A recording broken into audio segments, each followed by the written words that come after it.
I'm Dan Holt. This is Fort Stevens, clear up on the very northwest corner of Oregon.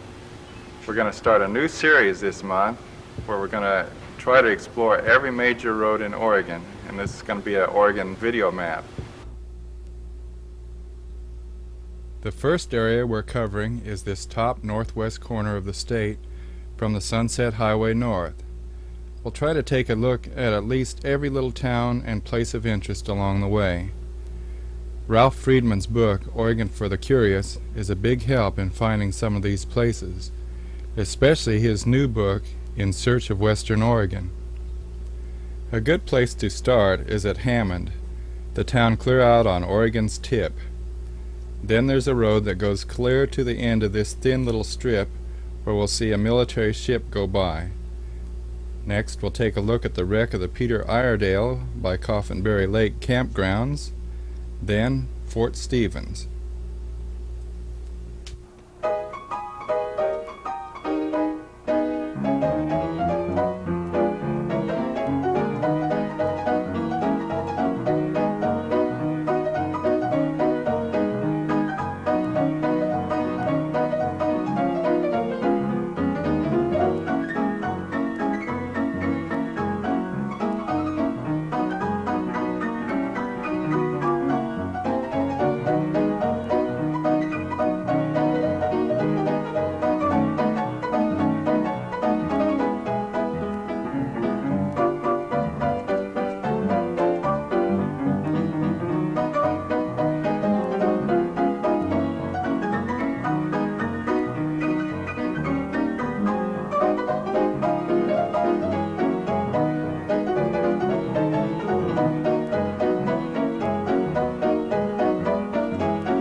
From out here on the point you can get a good view of Oregon's longest bridge from Astoria clear across the bay to Washington across the Columbia River. This is usually one of the foggiest places in the state, which probably explains why the Peter Iredale missed this port by about 4 miles to the south.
The 20 to 30 foot high sand dune, which you see that runs along quite a few of the Oregon beaches, and the northernmost strip, was caused by putting up a couple of picket fences, which made the sand drift in that spot, and grass was planted for shoreline stabilization. You'll see these same mounds on many beaches. This is Coffenbury Lake. Next we go to Fort Stevens Campground and military housing.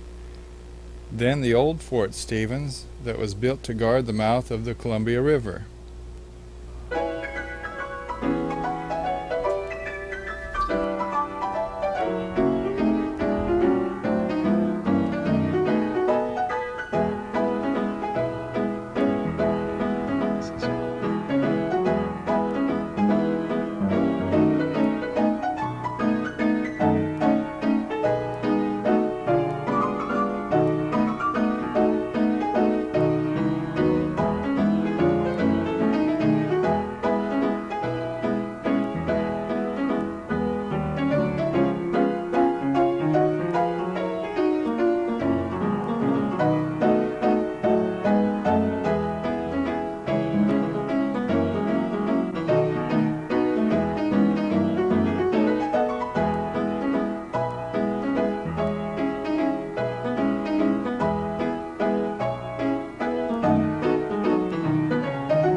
to a little three-wheeled metal cart called a shot truck.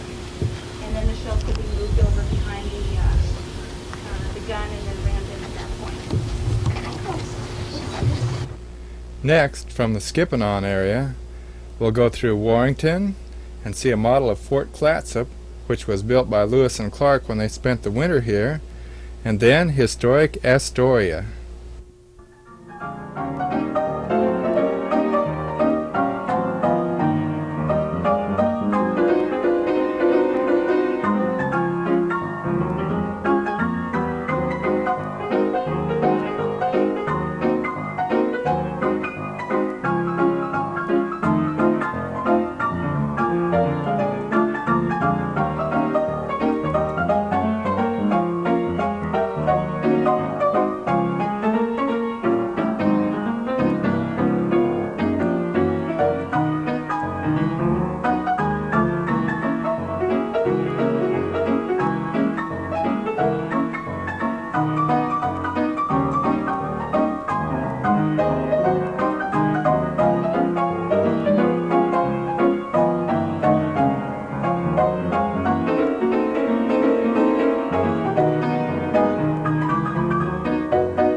I believe this is something for making candles. Since there was no sawmill handy, the wood beams had to be chopped with an axe. That's what made these marks on them. This fort was built on the Lewis and Clark River, just a little ways up from the mouth of the Columbia River.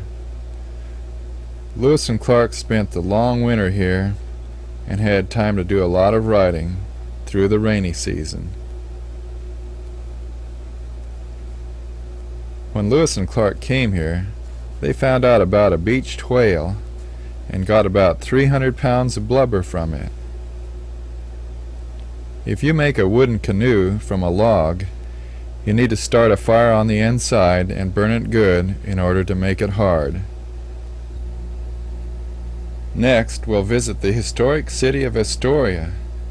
The first thing that everyone always notices is the bridge that's several miles long crossing the Columbia River. Then the main tourist attraction here is probably the Astor column. We're looking at it from the Maritime Museum, which we'll look at later. Thousands of dollars were spent 3 years ago to see what it'll take to repaint it, whether the concrete will hold a new paint job or not. Darlene, at the information booth, will tell us a little bit about it.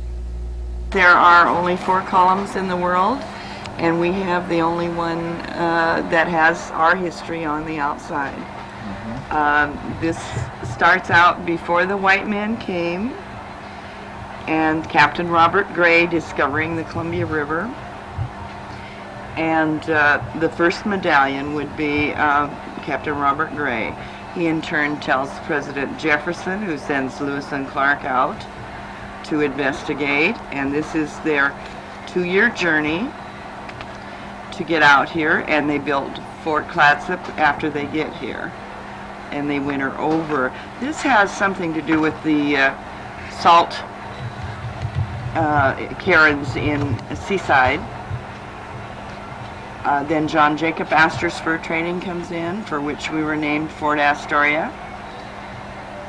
He sent his furs by ship to the East Coast rather than taking them all those many miles across.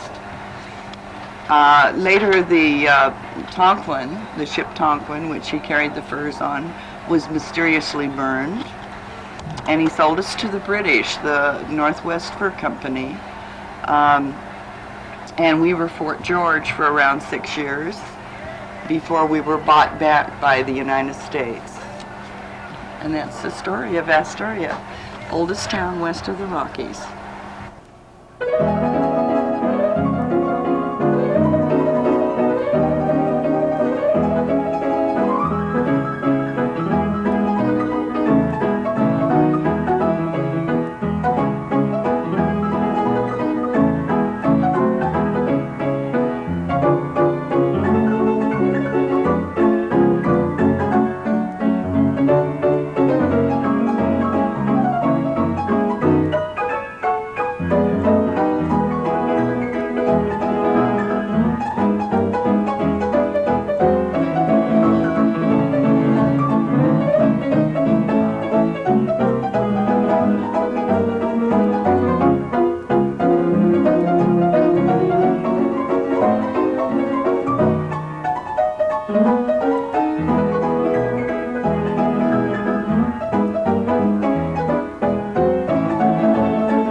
Astoria's Maritime Museum consists mostly of a collection of old model boats. There is one small lightship that you can go through outside though, and that's the Columbia.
Now that we're leaving Astoria, we stop first at Knappa, then Brownsmede, then the ghost town of Clifton, and Bradwood, and Bradley County Park, and Wauna, and Westport, Woodson, and Clatsop.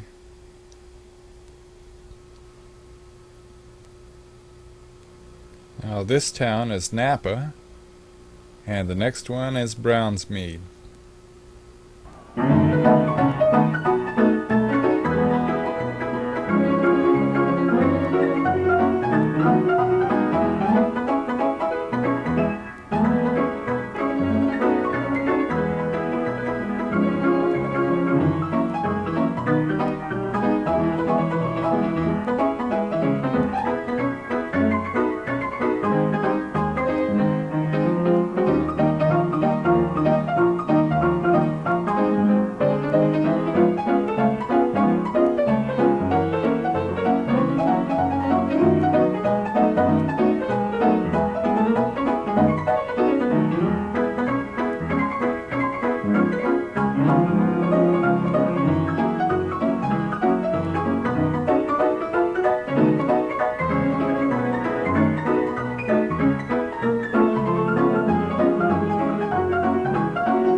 This two-story houseboat at Clifton doesn't look all that old, but in a ghost town you just have to leave it to the vandals when you move away.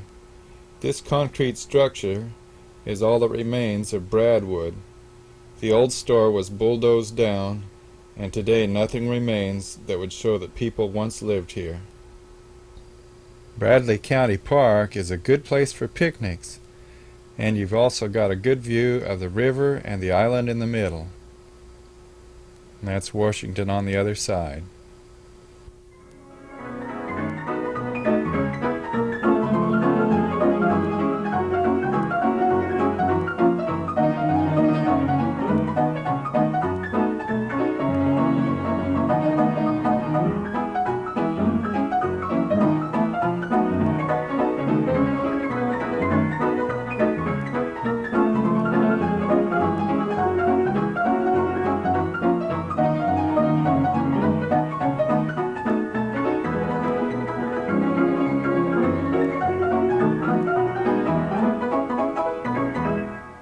The town of Wauna on the north side of the highway no longer exists.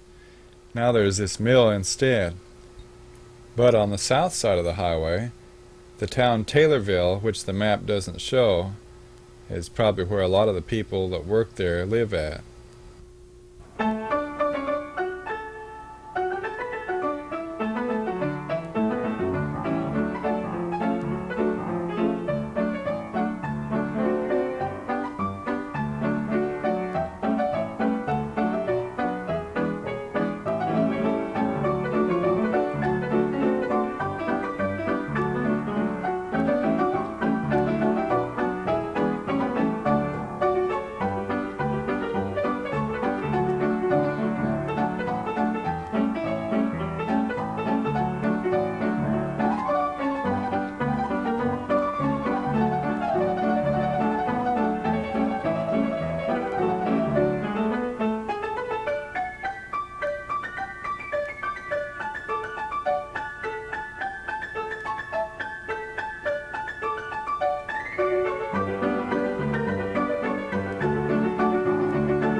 The Westport Ferry takes cars over to that island where you can drive around, and then a bridge takes you over to the other side into Calumet, Washington. On the other end of town is the West Tunnel, which was built by Mr. West in the 1880s, so he could pull his logs to the Westport Slough and then float them to the sawmill. We're going to visit there next. You've just seen the first quarter of my Oregon video map number 1. This was all recorded up in the top northwest corner of Oregon between Portland and Astoria. Next week we'll go a little bit further down the road and visit the castle at Clatsop and also Mist and Vernonia. This is about an hour-and-a-half video, and I've got several extra copies if anyone would like me to mail one or bring one by. Join me again next week at this same time to explore more of Oregon. We'll even take a look at the Trojan nuclear plant while it was still running.